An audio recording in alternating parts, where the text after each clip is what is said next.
Tamanho importa sim. Focamos então no micropênis. Na última postagem vocês viram como é feito o diagnóstico médico do micropênis. Juntando as informações então, vocês percebem que para a gente considerar algo como pequeno, é necessário ter uma referência, uma noção do que é o mais comum ou o habitual, o típico. Falei para vocês sobre a importância dos nomogramas, que são tabelas criadas por pesquisadores usando critérios técnicos e um padrão bem estabelecido, para que a gente possa ter referência do que é o tamanho normal do pênis para aquela população onde a gente está inserido e onde a gente quer fazer a análise comparativa. O segundo ponto importante a se destacar é que quando falamos de medidas, é importante que todos façamos a avaliação do mesmo modo, com o mesmo padrão. A medida tem que ser feita da mesma forma. Mostrei para vocês como isso é feito no caso do tamanho do pênis. Feito então o diagnóstico do micropênis, vale uma grande mensagem. É necessário que o diagnóstico seja precoce, ou seja, que se perceba essa alteração na mais tenra idade, ainda na infância. Por que isso é importante? Porque o pênis do adulto não cresce mais, ele não responde mais a estímulos medicamentosos. Portanto, quando o micropênis é diagnosticado na infância, temos ainda duas importantes fases de crescimento peniano para que o profissional de saúde possa atuar e, com isso, minimizar o dano ou, considerando que há a possibilidade da recuperação de tamanho, possamos então interferir ainda quando há possibilidade do pênis ganhar tamanho, crescer, diante de estímulos propostos pelo médico que está tratando aquele menino, aquele rapaz ou até mesmo aquele adolescente. Portanto, quanto mais precoce o diagnóstico, maior a chance de atuação médica para que ocorra a recuperação de tamanho. Vocês lembram da mini-puberdade? A mini-puberdade é aquela fase dos primeiros 6 meses de vida em que há um grande estímulo hormonal para a produção da testosterona e que essa fase corresponde a um input, a um crescimento significativo do pênis. Esse momento é uma oportunidade para que o médico que identificou qualquer anomalia da genitália, e lembrem que o termo anomalia aí significa aquele aspecto da genitália externa, no caso do menino, o pênis e a bolsa escrotal, e os testículos ali dentro. Testículos seriam as gônadas, partes da genitália interna, mas que no homem estão acondicionados na bolsa escrotal. Então, o aspecto da genitália, quando fora do típico, a gente chama uma anomalia da genitália.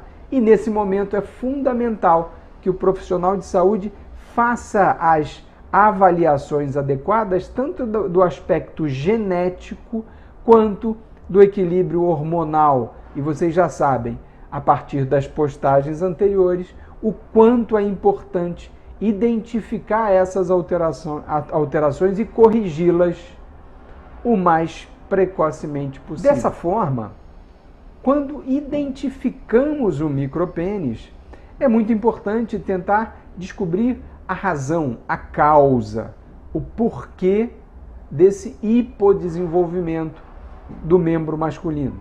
Existem várias possibilidades, vários motivos, e vocês lembram que estudamos as desordens do desenvolvimento sexual, mas basicamente atribuímos as anomalias ligadas a um micropênis, aquelas que ocorrem depois da 12ª semana de gestação, quando o pênis estaria já estruturado no seu aspecto maior e o pênis está formado. Então, a partir daí, alterações como falta de testosterona, que podem ser decorrentes tanto do estímulo do cérebro insuficiente, ou seja, uma falha na produção das gonadotrofinas, que são substâncias produzidas pelo cérebro para estimular o trabalho dos testículos, ou mesmo alterações da fábrica. O testículo,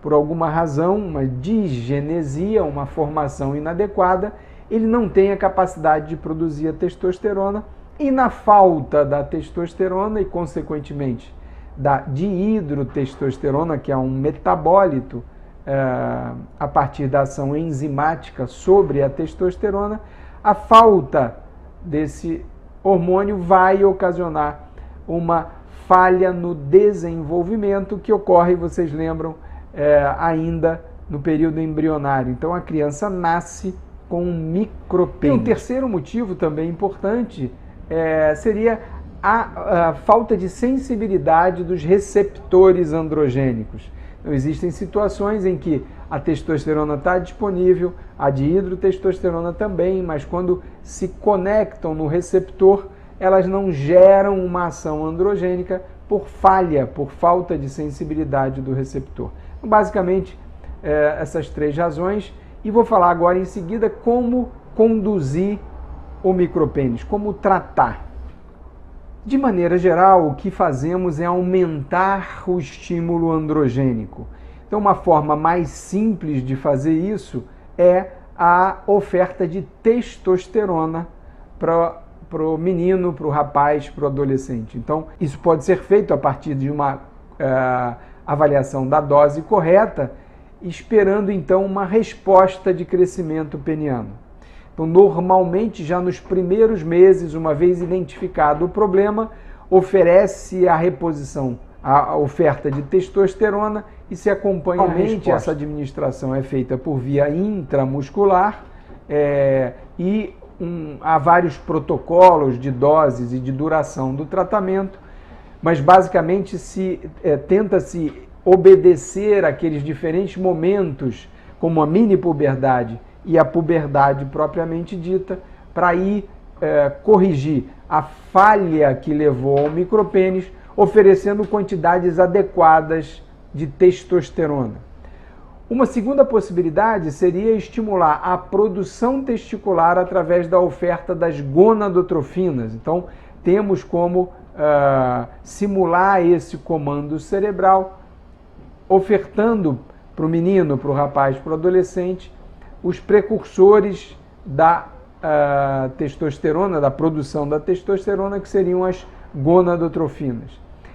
Nem todo mundo aceita como uma boa opção esse tipo de tratamento, porque comparando com a oferta já da testosterona, parece que a resposta, quando se trata o micropênis com as gonadotrofinas, seria um pouquinho inferior.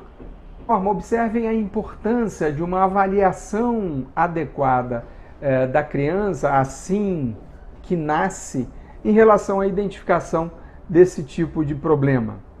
Lembrem que quanto maior for a precocidade no diagnóstico, mais tempo existe para se tentar as diferentes modalidades de tratamento.